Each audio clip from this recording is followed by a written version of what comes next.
Политическое заявление var, выступление var, bu zakon boyunca обязательно. Как это так? Selam aleyküm.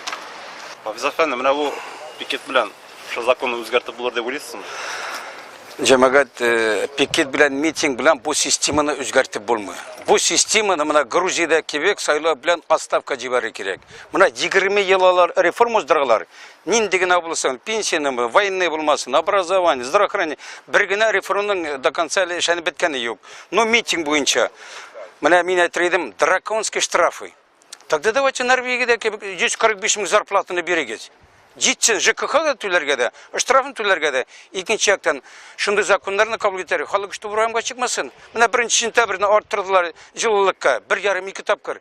Әбет, еш қақын пенсияны бет арттырмадылар. Бүгін мына закон қабыл етілсе, нәрсе шарға ойлайсыз? Закон қабыл етілсе де, біз өзіміздің пикетлары, митингтары ұйыштырачақпыз. Неше ұйыштырға ойлайсыз, закон қабыл етілгеш келерге ярамай еші?